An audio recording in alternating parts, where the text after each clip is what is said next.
Le soin que j'ai mis au point consiste à nettoyer notre âme afin qu'on puisse avoir un bien-être permanent. Donc une fois que ces entités sont parties, on va travailler après sur la mémoire émotionnelle de la personne. Pourquoi le taux vibratoire a chuté il y a 18 ans, il y a 8 ans, il y a 5 ans. Il s'est passé un événement suffisamment grave, alors ça peut être une émotion due à un décès d'un proche, ou même que la personne ait une maladie quelconque, un accident, voilà, c'est toutes les émotions négatives qui font que le taux vibratoire chute. Quand on a découvert cette partie-là, on fait partir ces émotions, ou alors on va faire un soin complet. Le patient ou la patiente, en fait, va me raconter sa vie de sa naissance jusqu'à aujourd'hui. Je ne vais prendre que le négatif. Après, pour enlever en fait toutes ces émotions et ramener un bien-être à la personne, j'utilise une méthode qui s'appelle l'hypotypose.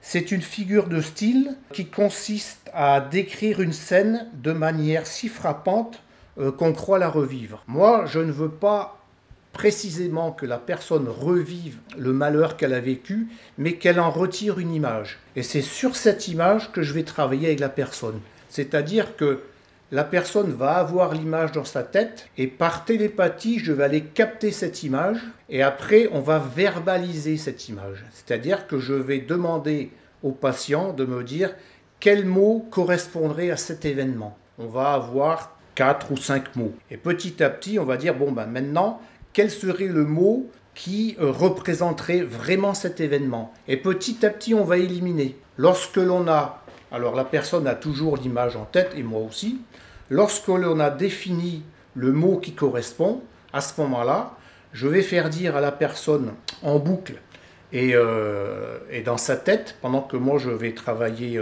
sur son chakra, une petite phrase qui correspond à l'événement. Donc ce qui revient le plus, ce sont les viols, les enfants battus, les attouchements, tout ce qui est abus sexuel sur enfants, etc. Des avortements également. Donc il faut arriver à trouver la petite phrase qui va définir cet événement. Et moi, pendant ce temps-là, en travaillant sur le chakra, je vais transmuter cette énergie négative en énergie positive, mais je vais l'expulser définitivement du corps énergétique et du chakra de la personne. Ça se fait au pendule. Donc tant que le pendule en fait est en giration, je répète inlassablement ma phrase et la personne également. Et une fois que le pendule a terminé de girer, à ce moment-là, l'émotion est partie. Alors ça c'est le travail principal à réaliser pour enlever en fait toutes les vibrations négatives qu'on a dans le corps. Et ce qu'il faut savoir, c'est que tout ce qui est son en fait est perçu par nos différents corps en vibration. Donc moi j'ai défini dans mon soin les vibrations basses, c'est le négatif. Les vibrations qui sont au milieu, on va dire que ce sont des événements entre deux eaux, ils sont ni positifs ni négatifs.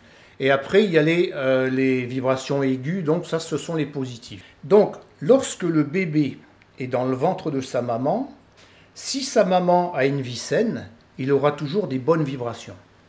Si pendant les 9 mois, la maman est une femme battue, par exemple, alors que ce soit battue physiquement ou alors insultée, que ce soit simplement par la parole, les vibrations seront toujours basses. Le fœtus va capter ces vibrations et lorsqu'il va naître, en fait, il aura déjà un passé négatif que sa maman lui aura transmis. Si c'est un enfant qui n'a pas été désiré, mais bon, qui a été fabriqué malgré tout, et qui arrive sur le plan terrestre, donc à sa naissance, cet enfant, en fait, n'aura jamais d'ancrage. Il aura une vie instable toute sa vie. Non désiré, ça veut dire qu'on ne veut pas de lui, donc il n'y a pas d'amour pour lui, il n'y a pas de câlin, il n'y a rien. Donc cette personne-là va naviguer en zigzag toute sa vie jusqu'au jour où il rencontrera un magnétiseur qui pourra l'aider. Ou quelqu'un d'autre, ou un psychologue, ou un psychanalyste, un psychiatre, peu importe, mais c'est une vie compliquée. Donc, que ce soit des paroles, que ce soit des cris, que ce soit de la musique, c'est toujours une vibration. C'est pour ça qu'on appelle ça les mémoires cellulaires. Toutes les vibrations sont contenues dans nos mémoires cellulaires. Lorsque je cherche les émotions du passé, d'abord, je vais passer ma main sur le corps de la personne, mes mains ou ma main droite ou ma main gauche, peu importe.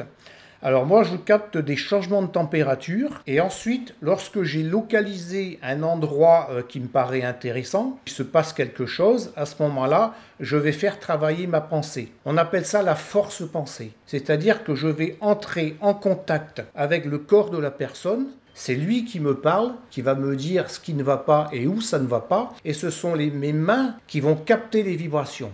Je travaille dans un monde totalement invisible. Je ne touche pas les patients. Tout passe par le magnétisme et la radiesthésie, qui est le travail avec le pendule. Les vibrations que je reçois au bout de mes mains vont m'informer que là, à une certaine époque, il s'est passé quelque chose. Et comme la personne, c'est une table de soins, elle est complètement au repos, on a travaillé ensemble la respiration, elle va, par son calme, elle va m'envoyer également des informations. Et à ce moment-là, c'est un travail de télépathie et de vibration entre la personne, entre l'événement et moi.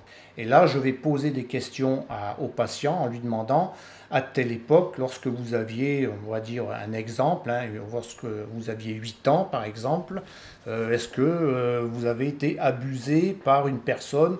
Alors j'ai le physique de la personne puisque j'ai tout capté. Et là, soit la personne a occulté cet événement parce que c'était trop lourd à porter, et elle a décidé de l'effacer de sa mémoire, mais malheureusement, les vibrations ne peuvent pas les effacer. Donc là, elle va me dire effectivement oui. Et en général, la personne s'effondre parce que bon, c'est quelque chose de très très fort et ça la ramène à cet événement.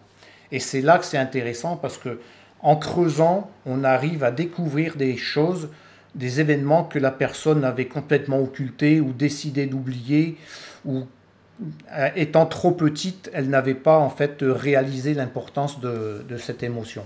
Et c'est pour ça que lorsqu'on va nettoyer en profondeur, en fait, on dégage tout le corps énergétique du mal qu'il contient pour que aujourd'hui, en fait, la personne aille mieux. Vous pouvez, quand vous êtes vraiment très très mal, voir un psychologue, un psychanalyste, un psychiatre, ça dépend dans quel état vous êtes.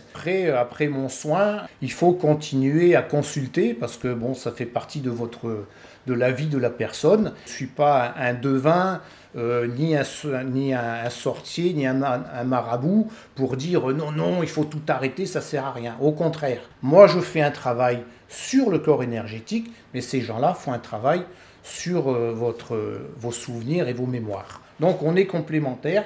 Et d'ailleurs, je travaille déjà avec un psychanalyste et un psychiatre qui m'envoient leurs patients justement pour les libérer des mauvaises énergies. Et quand je leur rends, le psychanalyste ou le psychiatre peuvent continuer à mieux travailler avec leurs patients. Voilà.